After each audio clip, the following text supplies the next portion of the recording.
Assalamualaikum warahmatullahi wabarakatuh. Berjumpa lagi dengan saya Ibnu. Kali ini saya akan membacakan isu monitoring untuk hari Sabtu 20 September 2025. Yang pertama, ini cukup ramai ya. Jokowi akui instruksikan relawan untuk mendukung Prabowo Gibran 2 periode. Ya, Jokowi yang merupakan presiden ketujuh Indonesia secara terbuka mengakui telah memberikan arahan kepada relawan untuk mendukung pemerintahan Presiden Prabowo Subianto dan Wakil Presiden Gibran. Hal ini disampaikan oleh Jokowi Jumat kemarin ya di Solo. Jokowi menegaskan instruksi tersebut sudah disampaikan sejak awal ya kepada seluruh jaringan relawan. Oke. Pernyataan ini sekaligus mengkonfirmasi arah sikap politik Jokowi pasca lengser dengan menggerakkan basis relawan.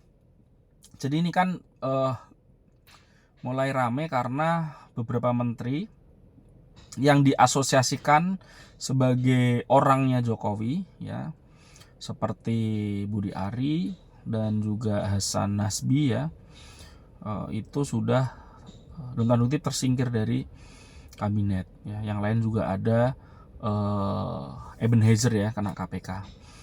Jadi muncul pertanyaan, apakah Jokowi akan lebih beroposan atau kepada Prabowo atau tidak?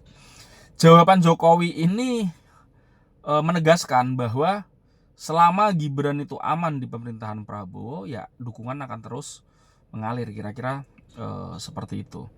Dan ini sekaligus memberi sinyal kepada Presiden Prabowo 2029 lanjut dong, 2 periode tegas.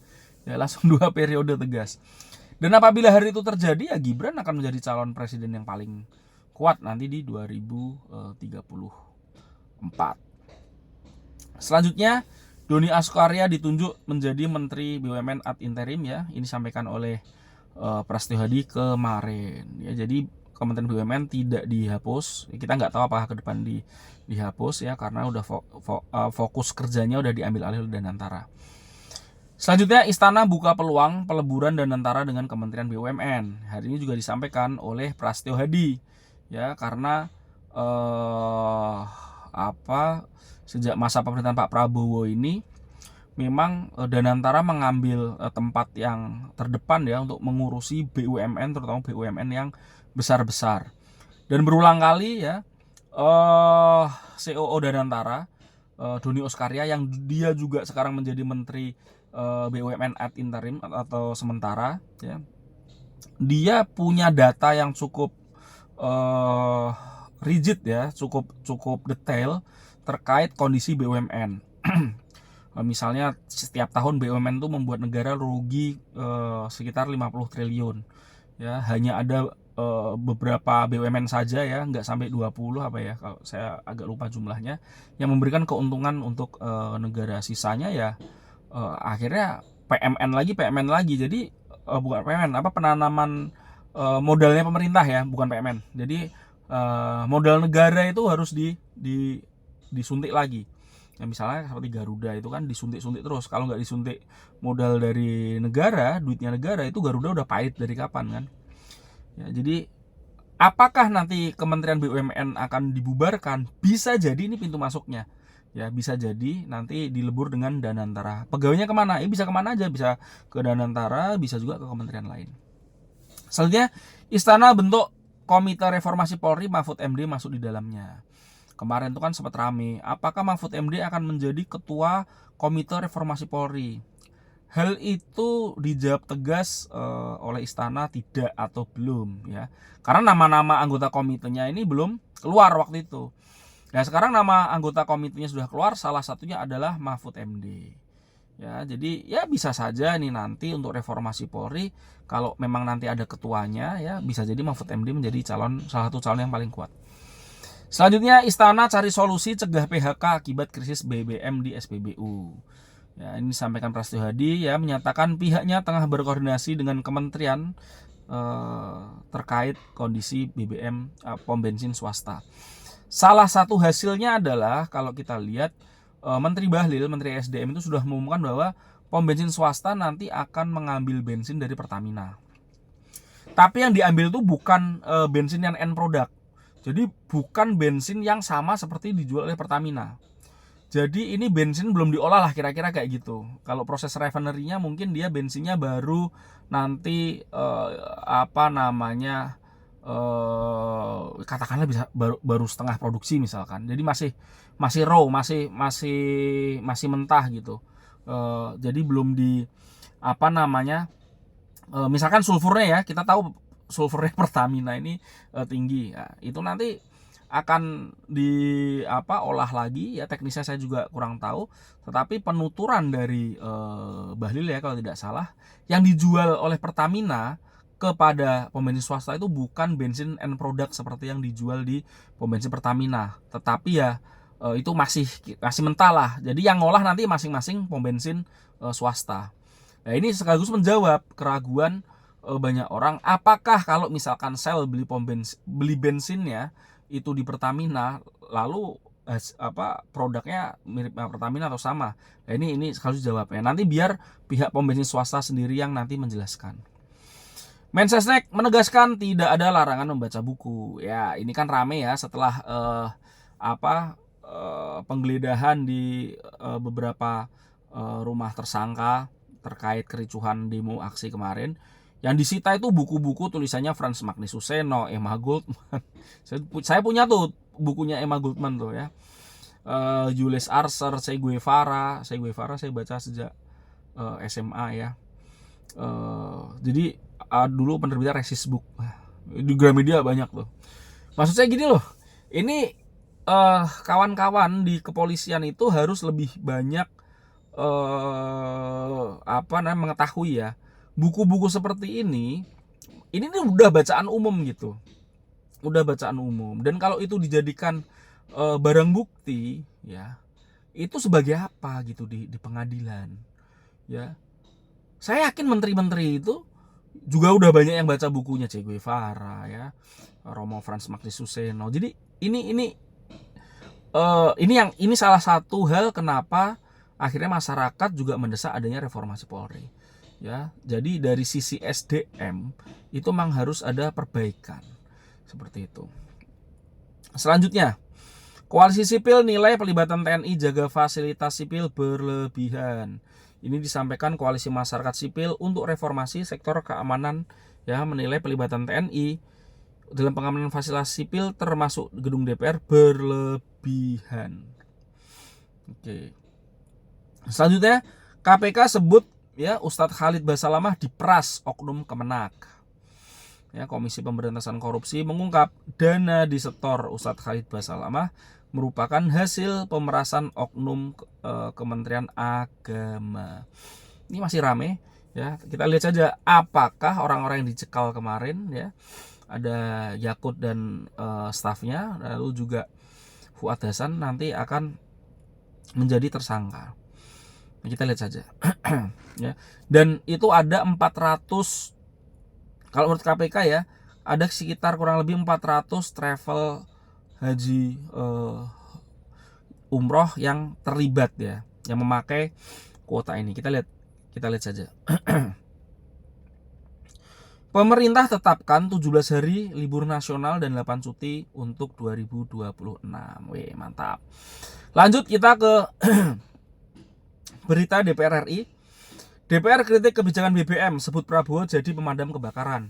Wakil Ketua Komisi 12 dari Gerindra, yaitu Bambang Haryadi, ya, yang juga sekretaris fraksi, menilai Presiden Prabowo kerap menjadi pemadam kebakaran akibat kebijakan menteri yang kontraproduktif. Ini terkait dengan langkanya BBM di POM swasta. Ya.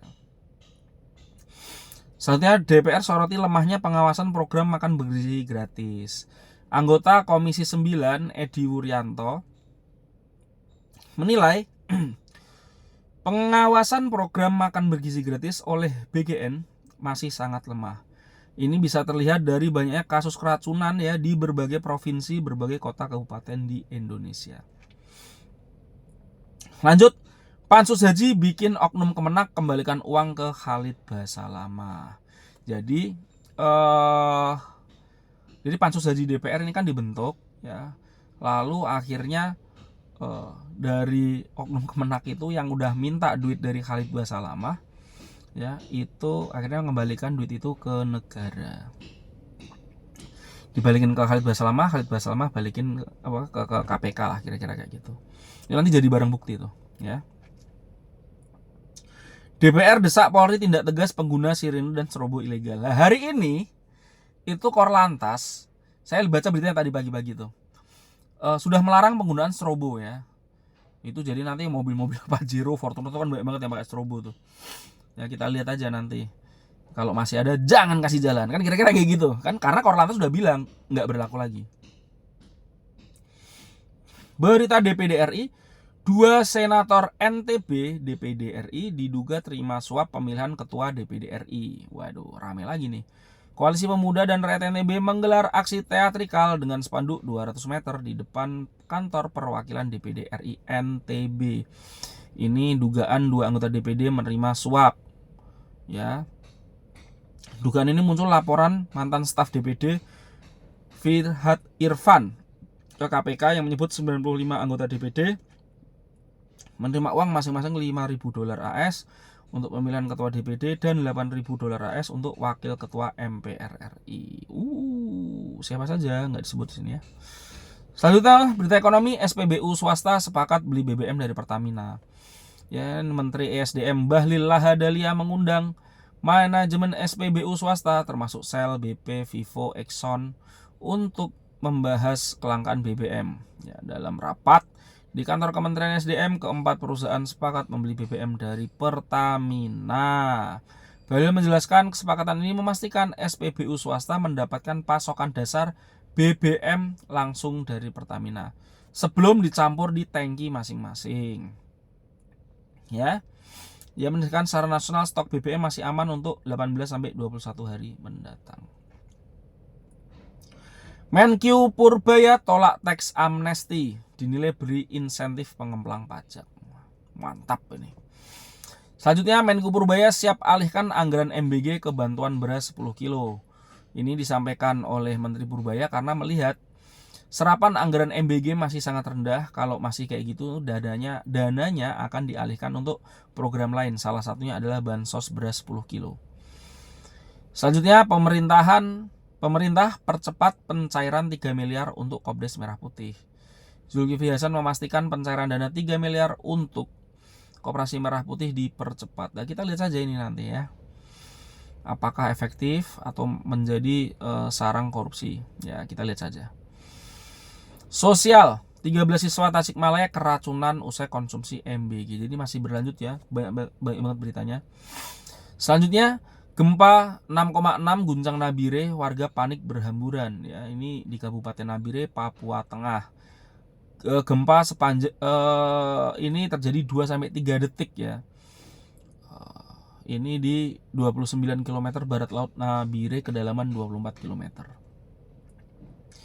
Jawa Tengah kekurangan 16.000 dokter, ya. Pemerintah Jawa Tengah membutuhkan 16.458 dokter untuk memenuhi standar layanan kesehatan. Sekretaris Daerah Jawa Tengah Sumarno menjelaskan saat ini hanya ada 11.405 dokter.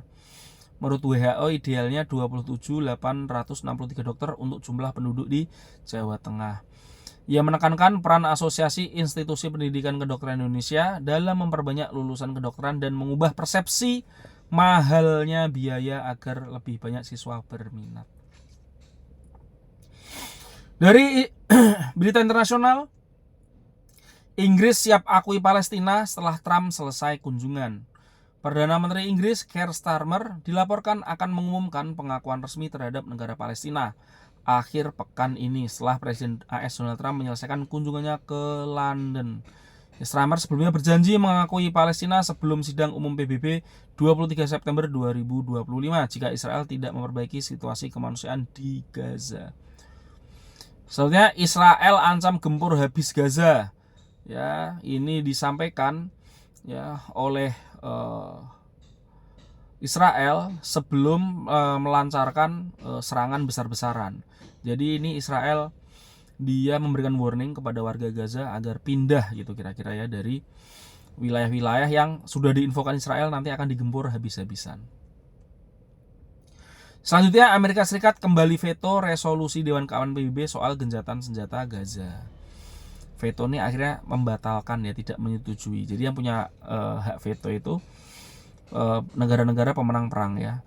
Ada Inggris, Prancis, Amerika, China, dan Rusia. Selanjutnya, trending media sosial. Stop totot wuk wuk. Nah, ini apa maksudnya? Jadi viral sejak kemarin, akhirnya juga disetujui oleh Korlantas tidak boleh memakai strobo. Loh, tut. Biasanya itu pejabat-pejabat itu ya, atau pengusaha-pengusaha itu pada memakai itu. Nah, itu cukup membuat gelisah sih ya. Oke, itu ya. Jadi yang paling isu yang paling panas ya dalam 24 jam terakhirnya tadi, Jokowi menegaskan agar relawan mendukung Prabowo Gibran 2 periode. Lalu juga BBM swasta ya setuju, SPBU swasta setuju untuk membeli BBM dari Pertamina ya. Lalu juga terkait tadi isu apa namanya di DPR bahwa Presiden Prabowo ini selalu menjadi pemadam kebakaran untuk menteri-menteri yang membuat blunder. Itu disampaikan sekretaris fraksi Gerindra ya. Jadi kita lihat apakah nanti 24 jam 48 jam ke depan akan banyak isu-isu baru atau masih terkait isu-isu pekan ini. Itu saja yang bisa saya sampaikan. Terima kasih. Wassalamualaikum warahmatullahi wabarakatuh.